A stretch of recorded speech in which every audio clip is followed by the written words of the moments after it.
Hey guys, this is Sara Oehler here at the Two Bead True Blue show in Tucson, Arizona. And as I promised yesterday, I'm hoping to do some knitting demonstrations for you since I lost my video that I shot recently. Somehow it got deleted by Facebook, but they don't know how. So I'm going to go through it again, and I'm actually going to show you something brand new. If you watched it before, I'm going to show you how to knit with our craft wire as well.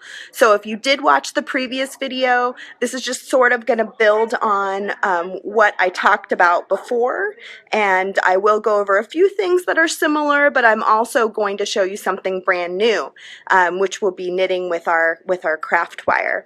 So I'm going to start out by just showing you some of the designs that I have here, and then I'll jump into the tutorial when I have a chance. But I should warn you, I am in a working booth right now. It's open till 6 o'clock, so you are going to hear some noises and things behind me as customers come through and kind of look over to see what I'm doing.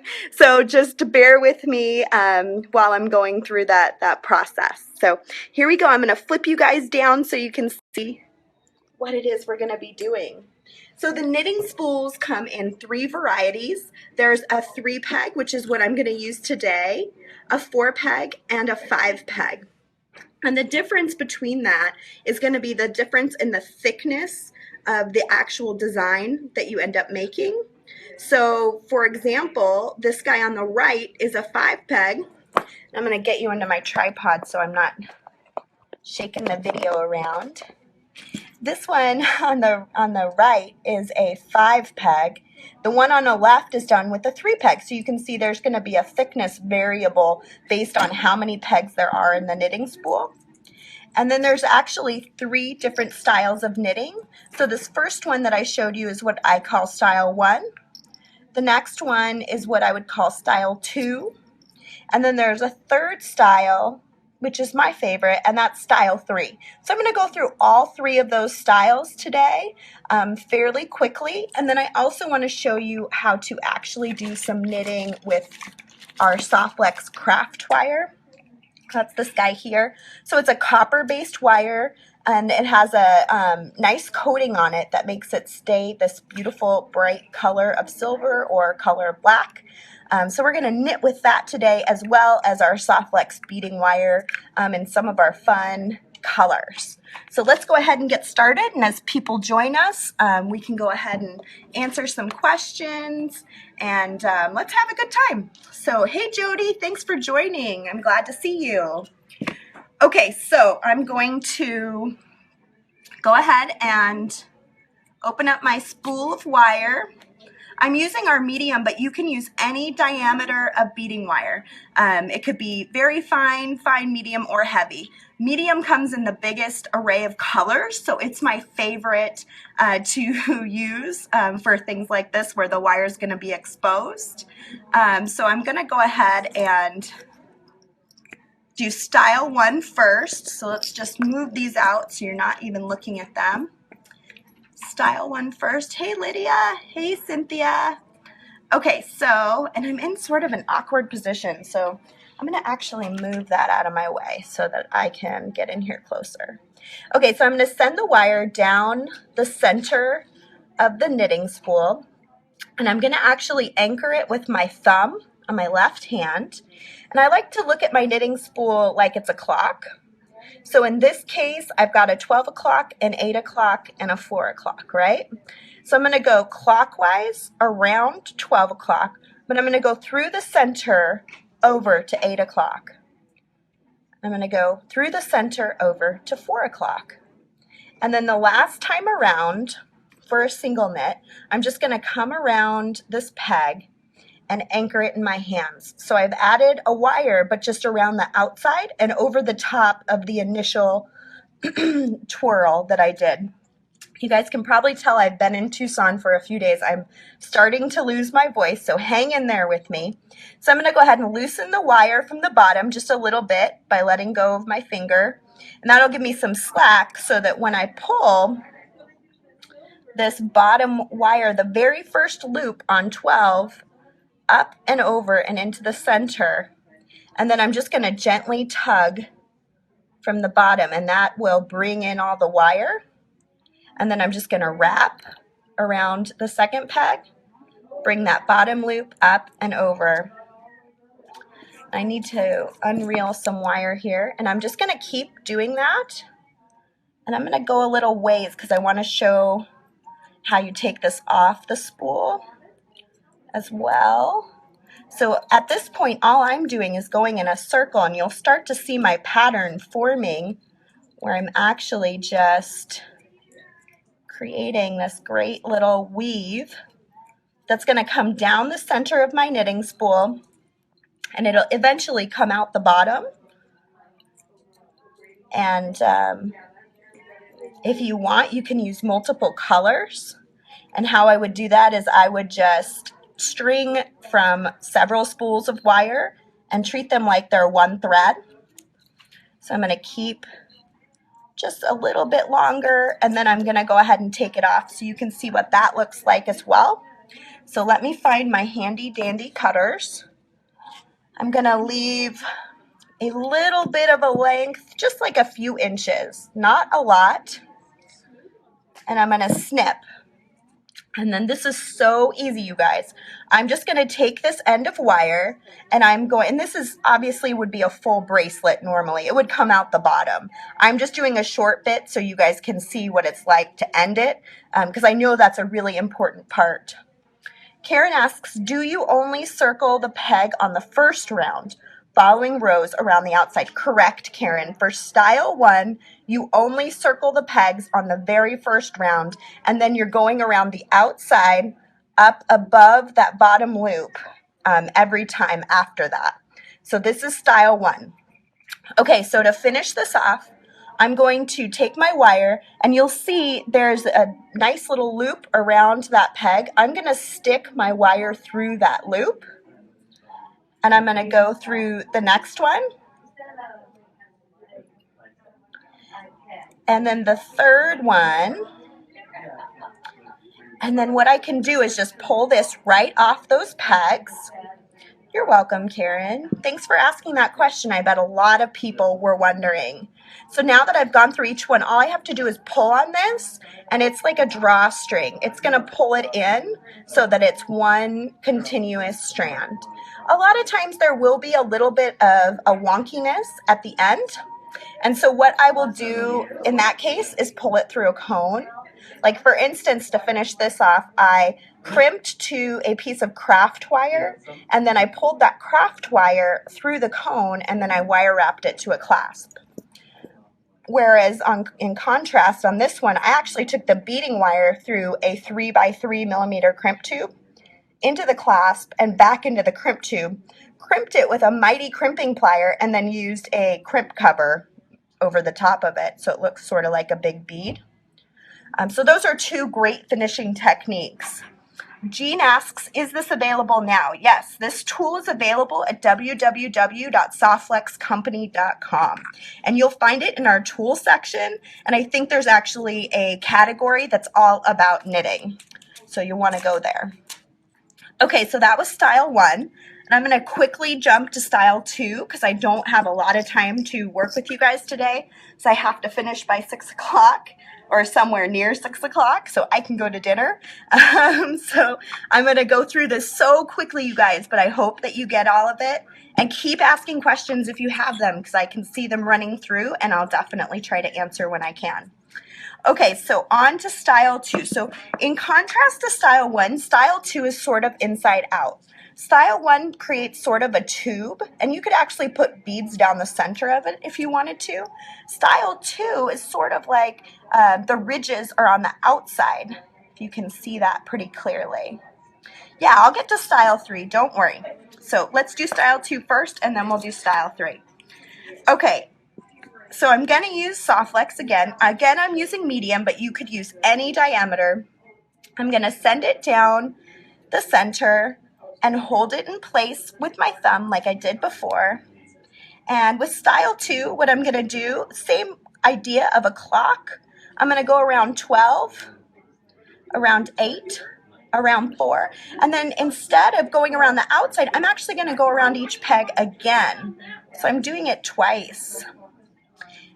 And then at this point, what I'm going to do is I'm just going to let go a little bit. Oh wait, I don't have to go around each one. I'm sorry. I go around just the first one twice.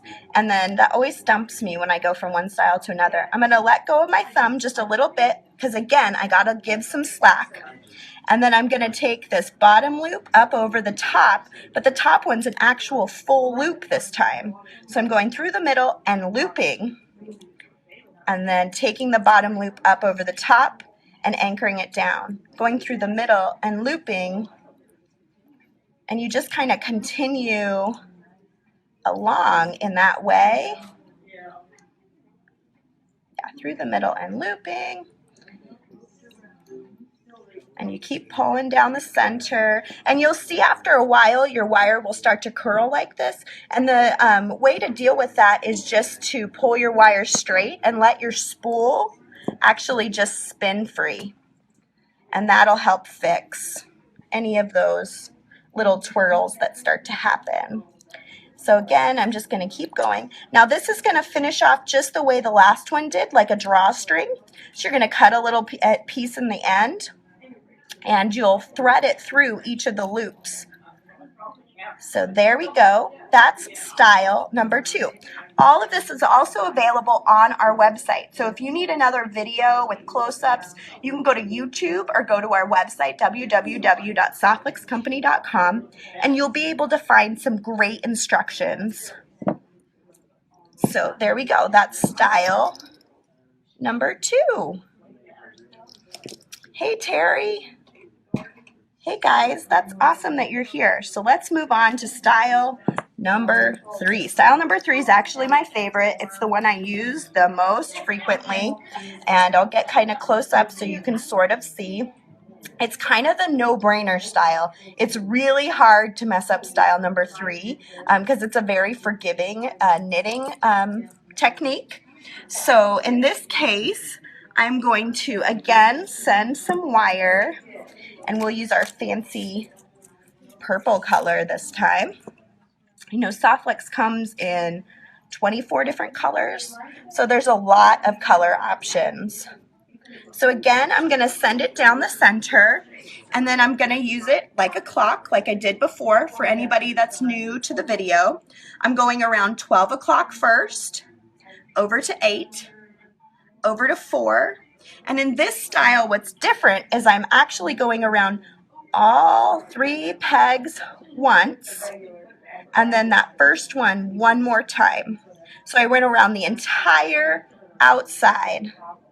So now I'm just going to give a little bit from the bottom, and I'm going to take this bottom loop on our 12 peg, our first peg, and pull it up over the top 2 wires. I'm going to do that again.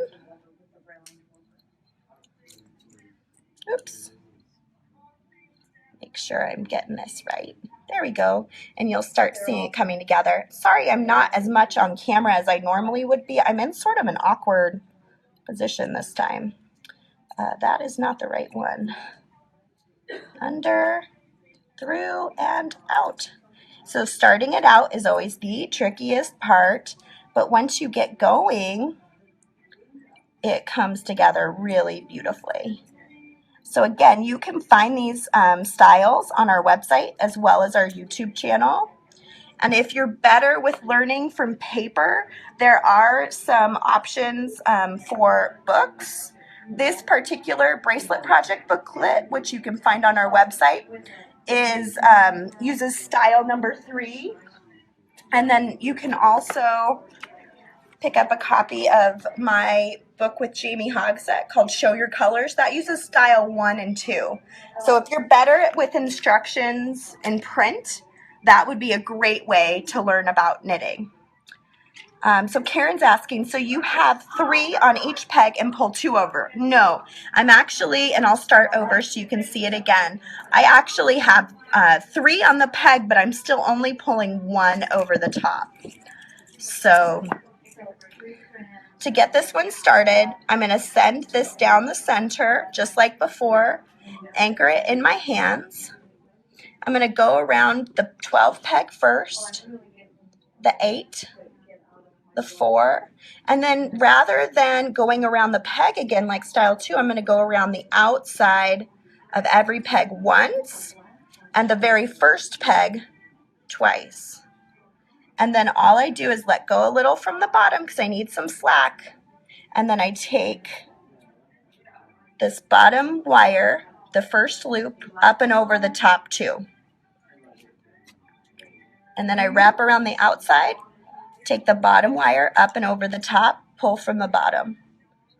So once you get going, it's really easy. And this is actually one of those things that I like to do when I'm on a car ride or if I'm watching television. It's very relaxing and easy. And you can use other threads and cords too. I'm showing Softflex, obviously, because we're a Softflex company. But you can use silks and yarns and all sorts of other things as well.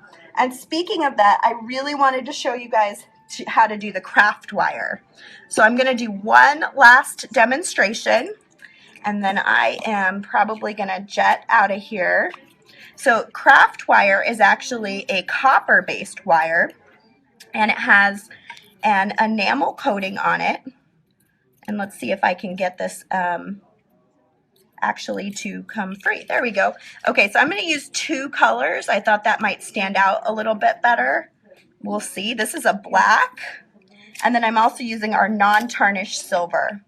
I'm using the 28 gauge here. I wanted to. I grabbed the wrong end. This is one of those crazy moments. Okay, so let's get our clip back on, and here we go. So I've got my 2 wires. Get a little bit more of this one, and I'm going to do that same thing that I did before. I'm going to send them down the center, and again I'm using 28 gauge. You could use thicker gauges. It's a little more difficult. I suggest starting with 28 gauge, and then as you get better at it, you can maybe go to a thicker gauge. You want to be careful because 28 gauge is really thin as well, so you don't want to break it. So you have to be really patient when you do this with craft wire. Hey Debbie, thanks for joining us. Okay, so I'm going to do the original single knit because I think that'll just be the easiest to show. So this is a 12 o'clock on a clock, and I'm going to go round it clockwise over to 8, over to 4, and then I'm going to come back up here. Now the trick with this is that you have to keep slack, and you have to keep the slack the entire time. So let me show you the trick to how to do this. So I'm going to take my stylus, I'm going to go underneath, and I'm going to pull up and over into the craft or into the center. But this time I'm not going to pull from the bottom. I'm going to go to the next one, and I'm going to do that same thing, and it's actually going to pull that last one. So I'm going to go up and over and into the center, and the same thing here, and I'm going to keep going around and around, and instead of pulling down the bottom, it's tightening up because I'm taking the slack with me as I go. And hopefully I'll get to do a good YouTube video about this so that you guys get the opportunity to see it really clearly. But you want to keep that slack going. And eventually you'll be able to pull from the bottom a little bit and keep this guy, which is your slack, always in the center. I don't know how well you're seeing that, but this is my slack, basically. And every time I make a loop, I'm able to take that slack from that last one into the next one. And that's really the only way you can do this with the craft wire, because there is no give like there is with Softflex. So it's really important that you always have that slack continuing through as you go. So before I go, I'll show you a few more designs that I've made using the knitting spool with our Softflex beading wire, and then I got to get moving. So let's move this up here. This is a really cool design. This is actually done by an old coworker of mine, Jamie Hogsett. And what she did is she knitted the whole back end, And then she used the front for some fun beaded or bracelets, actually. I think these turn into bracelets, if I remember correctly. So you can kind of see how cool that is. This feels great on your neck because it is that nylon coated soft flex. It's actually really soft and gentle and also hypoallergenic. And what's really neat about this too is she actually added in beads as she went. So to do that, you string the beads on the wire first, and then as you're going, you'll actually add the beads in. So you would make a loop, add a bead, make a loop, add a bead, and that way you can incorporate the beads into the actual design, the knitting part of the design. So another fun design that I made a while ago is using just a bunch of chain in the back, but then using the knitting in the front. And I have this big whole bead that I wasn't quite sure how I wanted to use it. And it was perfect to slide on top of this knitted wire. This is our turquoise color with our copper color. So you can see how neat that kind of looks together. And this is knitting style too. So it's kind of fun when you can incorporate things together like that, like a big chain with the knitted design. You're going to get a really unique, really cool look.